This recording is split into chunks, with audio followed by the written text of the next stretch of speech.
Okay, how are we doing out there? First things first, my name is Kenneth Bird. I'm the creator of Illuminous 4K Screen Paint using ambient light rejection technology gain.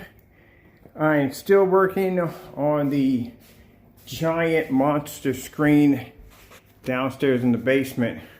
Now, as you can see, the screen does have some imperfections in the surface, which I'm not worrying about that because black technology is pretty much designed to pretty much camouflage just about everything. So I thought I was going to have to do 2 coats on here because this wall, as you can see, has a texture to it. This is why I actually coated over. Now, some of you may be thinking, why didn't you just build a frame and just prop it up against the wall? Well, the problem I have here is that I wanted to do a ceiling to floor setup. I want the screen to go all the way up to the ceiling, come all the way down to the floor. And then the problem we have here, these are hot water pipes. I found that out yesterday. The hot water pipes would be a problem due to the fact that I'm not reconnecting this at all. So basically, if I had built the frame, the highest it would have gone up is under the pipe. So I would have been missing probably about 12 inches of my screen would have been missing. So I wouldn't have had the opportunity of getting the ceiling to floor screen that I wanted. Now, as for doing 2 coats, that's something I want to have to do now because you see this little area right, I left this open. See these little nooks and crannies in this area right here? This was the reason why I had to maybe go over the screen twice with a rough roller for rough surfaces to just get into those little tiny grooves. I'll show you right here, these little areas like this. See these little areas like that? That's the only reason why I would have to go over it twice. So I figured out something interesting that actually works well. So what I'm using is my Wagner 150 paint sprayer. And what I do is actually, after I roll the screen, because I'm not going to paint the whole thing, it's just too much. With the paint sprayer, I'm just going to roll over the areas. And then any areas that did not get to, where the roller didn't get into those nooks and crannies, I just go over to that with the Wagner paint sprayer and pretty much it's gone. That's it. So this is also too a good demonstration screen for those of you who've been asking me about coating, being able to coat rough surfaces, and this is a very rough surface right here. So keep in mind, I saved a lot of money because, like I said, not only do I get to extend the screen all the way up to the top and to the bottom, and yes, the pipes are also painted in with some of the coating so it actually blends in, but it saves me a lot of money because to build a frame for this size would have cost me a lot of money. Keep in mind, I have to do this with 4-inch beams. Well, actually not 4-inch in height, 4-inch in wide beams because they have to be strong enough. And if you get the cheaper ones at Home Depot, they have a lot of ripples in the surface, knot holes and stuff like that. That's something you don't want to deal with when you're doing larger screens. You want to get the good prime premium wood, and that would cost you somewhere for any 12 inches, about 12 feet of that particular length of wood would cost me somewhere between maybe around $9 or $10 a pop for just that. And then in the middle I would need 8 and then 7 and then 8 because the middle one's the middle. So you're talking about maybe about, for those in the middle, probably about $5 to $6. All right. Now the expensive parts when you start getting the metal brackets, the L brackets that attach it all together. You get the heavy duty brackets. They don't come in sets. They come by one. So one bracket could cost you $3. So imagine if it's $3, if it's $4 a bracket, you know, that's for one side to the other side, for the back of the screen and for the front of the screen, that's about $8 per corner. So that's 8 and 8, 16, 16 and 16 is 32. So that's $32 just alone for just those brackets, and you still haven't brought you haven't got the L inside and force brackets, which you need those on each corner, and then you still have to get the brackets, T brackets for the top and the bottom. So you're talking about altogether, you can end up paying easy $60, $70 just for brackets to put your screen together, including with the wood. And then after that, I have to get the surface, and the surface is going to run me like 34 or 60 bucks. So probably about 150 bucks just to build a frame altogether. So a lot of work. And then on top of that, I'm gonna have to prime the surface twice because it is canvas, and I have to put the first one to put the application, and then the second one to keep it from seeping through, so that way I don't lose a lot of paint when doing the process. That's a lot of work just to have a screen that's not going to be able to fit all the way up to my ceiling, which I wanted to do. So yesterday I decided to just paint a little spot of the wall to see if the roller would paint would take. Oh, it's going to take to it, but how good would the application go? Because due to the fact that the surface was too rough and it was like really heavy stucco, then it's a no-go. But it was a very smooth kind of stucco, not too rough, and I was able to coat it with the paint roller. So that's when I decided to just get those little nooks and crannies with the paint sprayer, which made it a lot easier. All right, so you can see this surface is smooth, but like I said, it came out quite well. So once I'm done, I'll get some frog tape and basically trim out the corners and then go over the corners with a paintbrush. And then after that, I'll just roll the rest of it in. And that's it. All right, so this is going to be my lights out projection screen setup. That's what I'm doing for this one. Go over here and remove my box. Put my projector right there so you can see it for yourself. So the areas at the bottom, of course, that's the rest of the white wall that has not been painted. And as you can see, where the black technology just adds so much more back into the screen. Now this is what the image is supposed to look like, but you're not going to get that image because a white wall does not have the capability to pull contrast.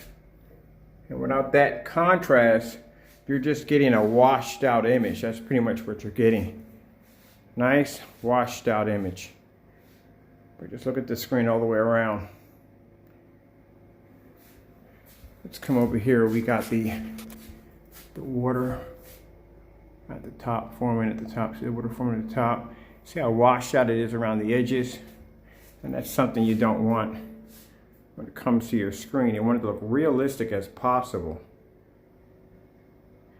It's the biggest fish tank I've ever seen. It's my giant, massive fish tank. So that's what you want. That's what you're looking for.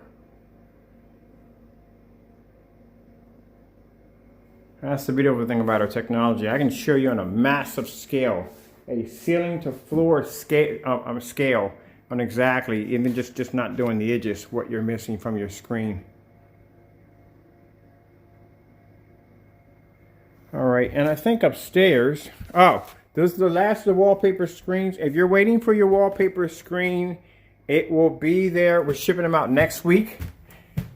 So you will have your screen. It'll be shipping out next week, so your tracking number will activate. We have to ship them differently. Some are going by FedEx, some are going by United States Postal Service. It's my junkie area. This is my relax area, but I like to sit down and just relax. So we're going to take a trot upstairs. I think my PS4 is still running.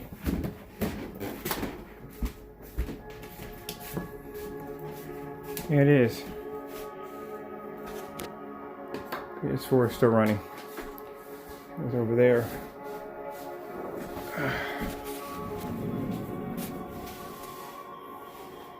Where's my controller?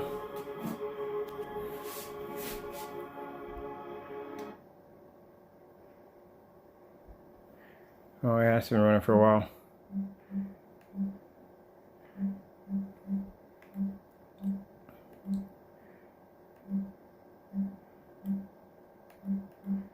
This is my now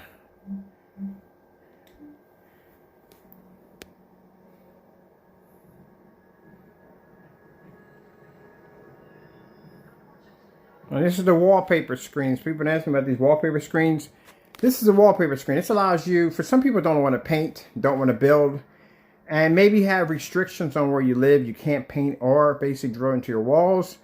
This is where the wallpaper screens come in, because these screens allow you to be able to just take the screen, take it out of the box, connect it to your wall, and you're done. It already comes with Scotch double-sided tape. It comes with LED lights. The screens are weatherproof, which means you need it for outdoor use. They're flexible. They're 4 feet by 8 feet, so they're around about 106 inches, and they do several different ratio sizes, as in 16:9, 16:10, and 235.1. And like I said, very lightweight. It's moving around for a minute. Very lightweight screen. This is my screen right here. Some people think it's actually painted on the wall. Like, no, it's not painted to the wall. Ooh, bumping the daylight side of myself.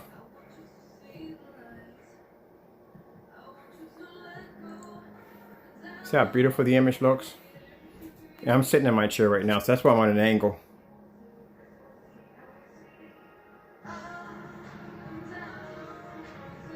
And that's what you want. You want the best picture quality from your projector. You don't want a screen that has too much black levels where the picture comes out dirty and dingy. And you don't want a light gray screen or a gray screen where you're not going to be able to get real contrast. See, they can never do a demonstration like this. Not with this kind of lighting in the environment. Their background would never come up black. Let's go grab, that's interesting. Got an aquarium.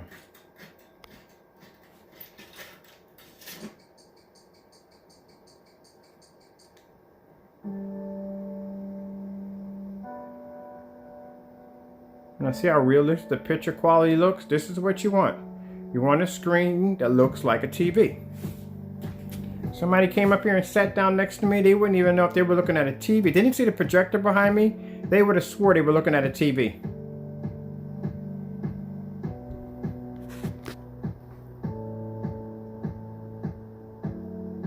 That is a beautiful aquarium. Oh man, that's a beautiful aquarium. As you can see, I love fish.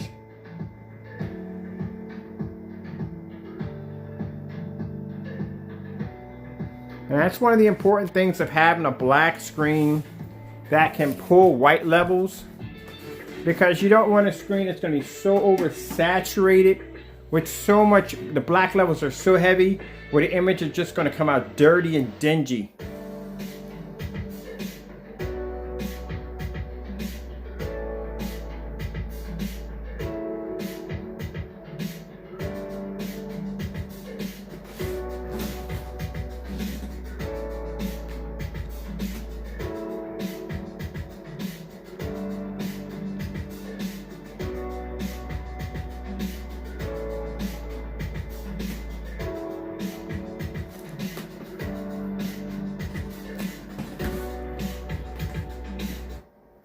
So let's go over here. Let's see. Just passing through stuff on here.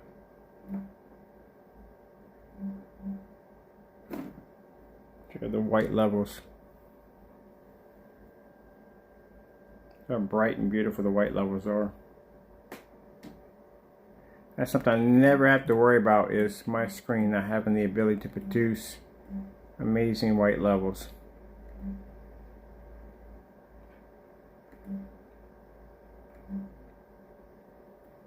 It's like eye candy all day.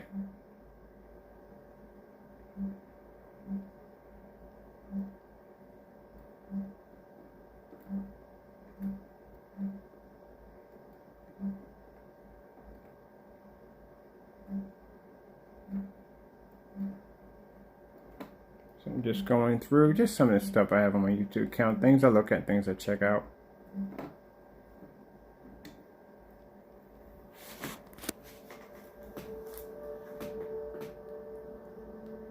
You see how high the white levels are?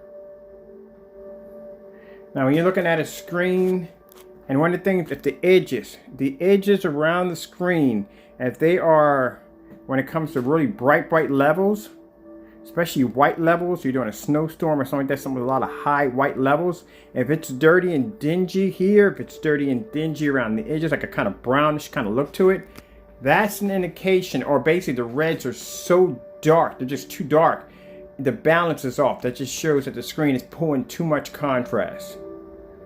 If it's too light, it's too bright, that means there's no contrast. And if they're not doing contrast demonstrations, then that's a huge indication that the screen cannot pull contrast. What you're getting a form of, it's giving you a form of contrast when you deal with white and gray screens, but it's kind of fake contrast. You're not getting black levels. You're getting kind of like shades of gray. And it's kind of funny, I didn't want to add that into 50 shades, but that's what you're getting. You're getting shades of gray. You're getting shades of lighter gray and darker gray, but you're not getting true black. That's what you're not getting. So that's kind of what you're pulling off when you're dealing with a screen that is supposed to be giving you contrast but can't give you contrast. You're just dealing with a form of different shades of gray. Is that more me? Wait, is that she? No. Yeah, it's me. Sorry, Lord. Now you see how beautiful that looks? And this is a projector that's not 4K. There's no calibrating the projector. If somebody tells you have to calibrate a projector, you don't have to. You don't have to. Calibrating projectors, like I said, came in when all projection screens were white. When they're matte white screens, that's where calibrating a projector came in from. Because at that particular time, white screens did not have the ability to be able to produce images in fully lit environment. They only don't now, but like I said, you had problems with them producing images in fully lit environments. You had problems with them giving you washed out images, and that's where calibrating a projector, somebody thought by calibrating a projector you get more color from it, but you don't have to calibrate it. When it comes to our technology, you don't have to calibrate it. If anyone tells you have to calibrate a projector to get the image, or they calibrate their projectors because their screen is giving them insignificant contrast. And contrast makes the screen pop. It gives it color, it gives it depth, it gives it detail. See how beautiful that image looks? All right, I'm getting out of here real quick. I got much to do. I thank you all for your time. As a matter of fact, it's Sunday. It's my day off. I hope you enjoyed the video demonstration. I'd like to thank you all for your time. I'll switch over to my PS4. Got beautiful eye candy all day long. That's how beautiful the PS4 looks on our technology. Eye candy all day. All right, thank you all for your time. Hope you enjoyed the video demonstration. I have to go. Pretty soon my master screen will be done, probably about the Friday. Those of you who've been waiting for your wallpaper screens, they will be shipping out this week with your tracking numbers. You'll be good to go. Gotta go, and God bless.